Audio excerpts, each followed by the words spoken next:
Bonjour, aujourd'hui le Studio Plume vous emmène au cœur de la Provence pour prendre une dose de vitamine D, mais également un shoot de couleurs chez Marine et Victor, qui sont tous les deux décoratrices coloristes et artisans peintres, et qui ont fait de leur maison la plus belle palette de leurs expressions. Bonjour Marine. Salut Alexandra, bienvenue chez nous. Merci.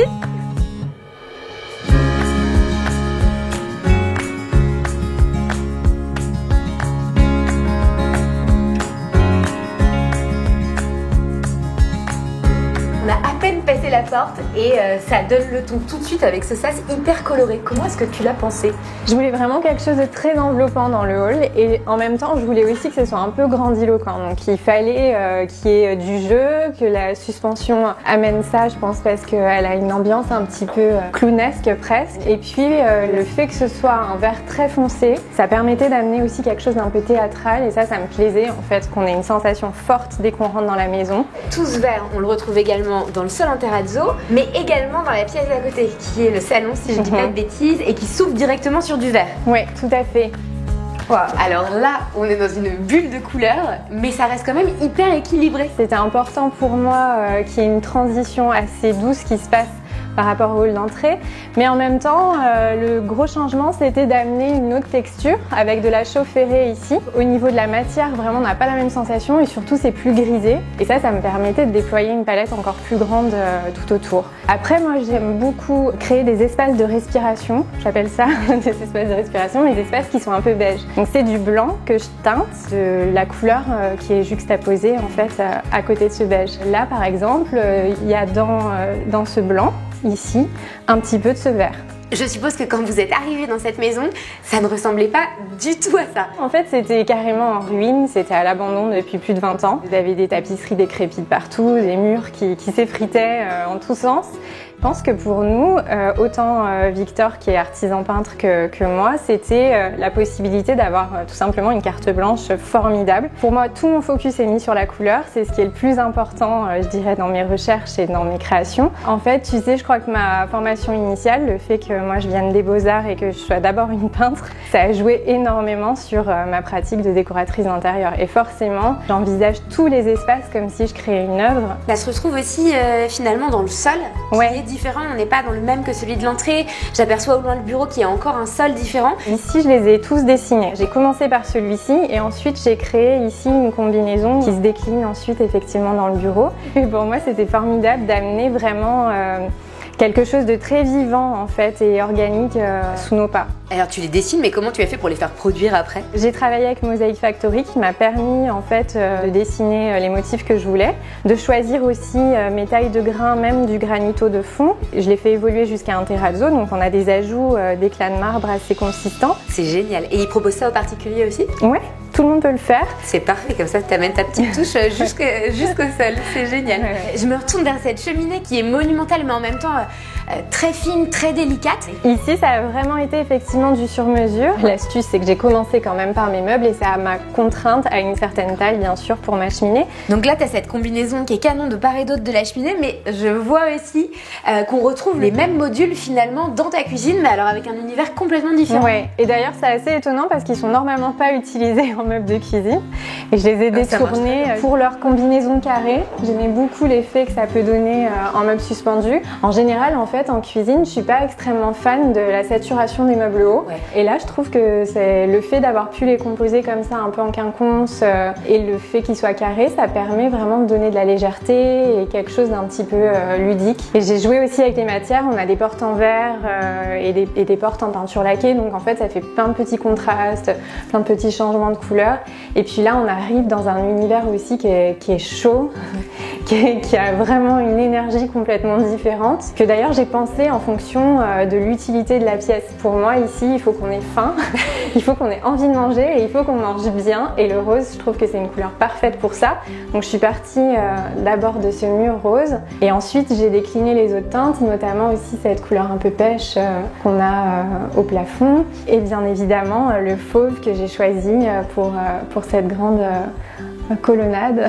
Alors que tu as pensé finalement presque comme une colonne grecque. Ouais, exactement. J'ai absolument voulu qu'il y ait un fronton. C'est une obsession que j'ai, les frontons. Je trouve ça magnifique. J'en mettrais au-dessus de toutes les portes si je pouvais. Et je trouve que ça lui amène quelque chose vraiment d'extrêmement élégant, alors qu'à la base, ce sont des colonnes de cuisine. Et là, ça lui donne du caractère. On a envie presque de se demander, mais qui c'est quoi? Il est presque un personnage en fait. Concrètement, comment t'as fait pour les poignées? C'est des poignées du commerce que t'as simplement peint, c'est ça? Bah écoute, pour les poignées, je dois t'avouer que je pousse le vis tellement loin que je demande à mon mec qui est peintre de peindre les poignées de la même couleur que le meuble. C'est quand même assez facile à faire. Ça permet d'avoir les formes qu'on veut et qui vont encore une fois se confondre dans la teinte. Alors j'ai mon œil qui est toujours attiré par ces jeux de couleurs que tu sais si bien faire et qui vient de s'arrêter sur les petits interrupteurs que tu as là, que tu as également traité d'une façon assez insolite. J'ai travaillé en fait avec le nuancier du Corbusier pour créer ces compositions de couleurs là.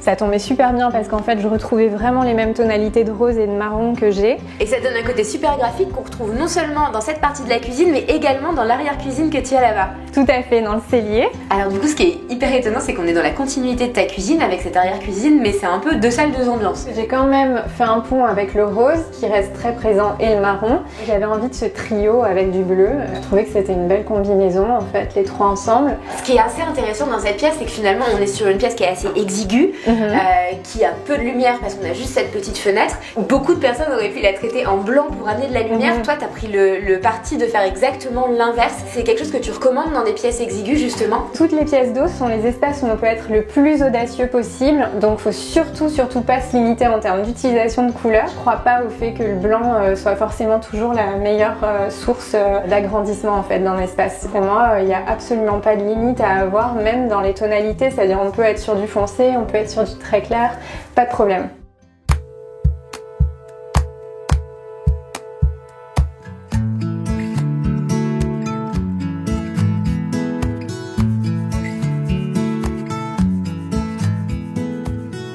Donc là, on est dans la pièce qui se situe en face du salon, de l'autre côté du couloir, et je suppose que c'est ton bureau. Exactement. Est-ce que ça a toujours été un bureau? Mais non, c'était la cuisine. Ah oui, donc rien à voir en termes de volume et d'espace. Déjà, ça se prêtait pas du tout à l'utilisation de la cuisine. Moi, j'aime bien que ce soit proche de l'espace de convivialité, et en l'occurrence, ça me va très bien aussi quand les cuisines sont ouvertes, même sur le salon. Donc pour moi, c'était parfait en fait de la déplacer là-bas et de gagner un nouvel espace en fait pour faire le bureau. Oui.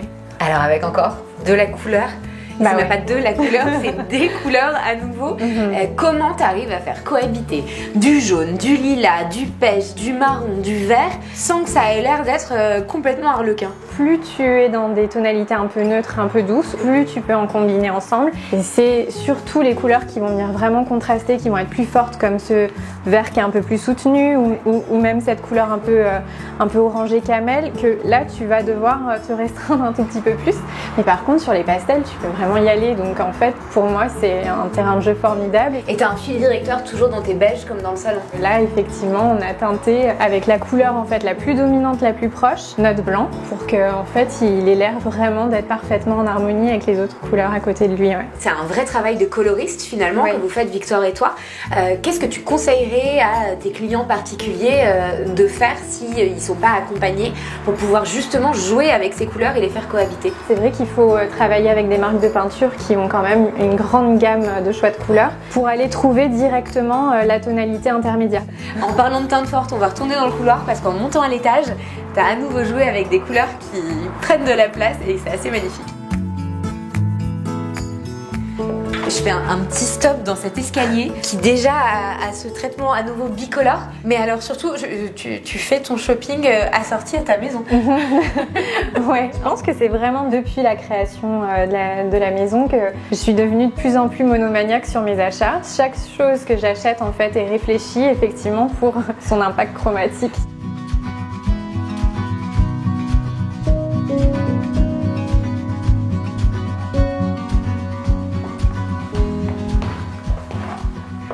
C'est assez dingo.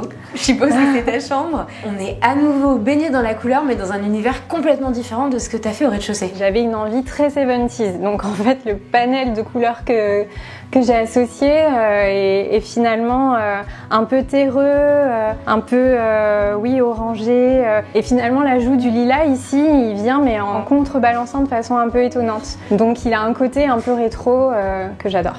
Et alors je sais pas si c'est cet effet de matière de la chaux ou si c'est la vue par la fenêtre, mais alors on est vraiment tout de suite emmené au cœur de la Provence quelque part.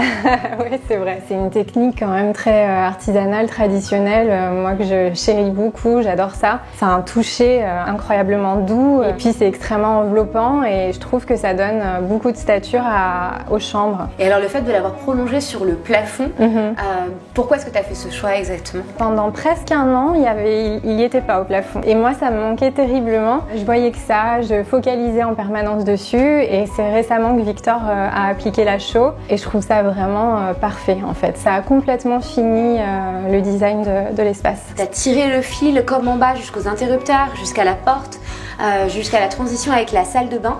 Ça, c'est quelque chose que tu fais régulièrement sur tes projets? Tout le temps. Tout se cache dans le détail, que ce soit tous les petits appareillages, tous les petits accessoires même et les éléments décoratifs qu'on va ajouter, il faut qu'ils rentrent parfaitement dans le décor. Ça, je pense que c'est quelque chose d'un peu global que j'ai appris en décoration de cinéma en fait, d'avoir, tu vois, un décor en fait. Et c'est comme ça que je vis maintenant les intérieurs. Cette porte est également en chaux brossé et je crois qu'elle cache une petite salle de bain. Tout à fait. Qui est évidemment colorée.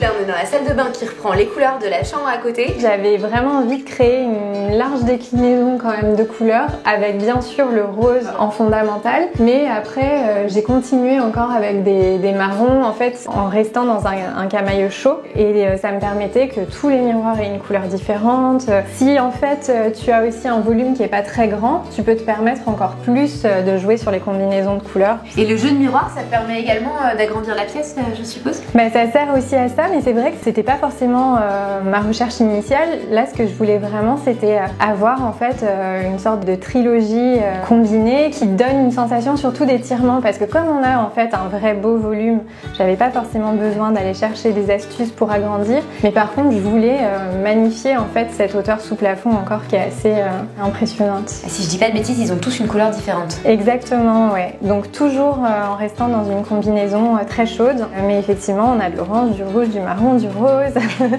Ça me permet ici toute la vraiment de... Voilà, exactement.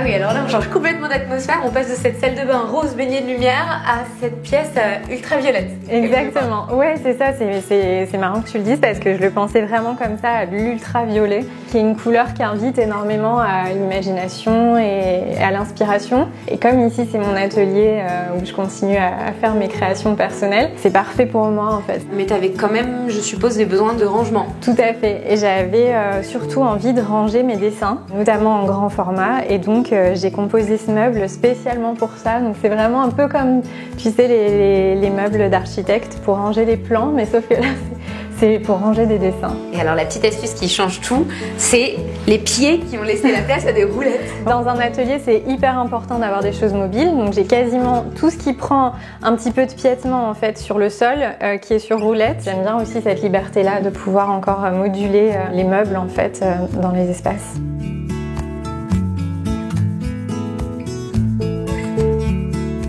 Last but not least, on est dans la dernière salle de bain que tu as traitée finalement complètement différemment des deux autres. J'avais vraiment envie de créer des espaces un peu différents et de leur donner un corps particulier. En fait, tu sais, j'ai une approche hyper intuitive aussi de la couleur. C'est-à-dire que j'ai bien sûr mon bagage théorique assez fort. J'ai étudié pendant tout mon master l'histoire de la couleur toutes les semaines. La couleur, ça me donne véritablement une énergie, ça m'apporte des émotions dont j'ai besoin.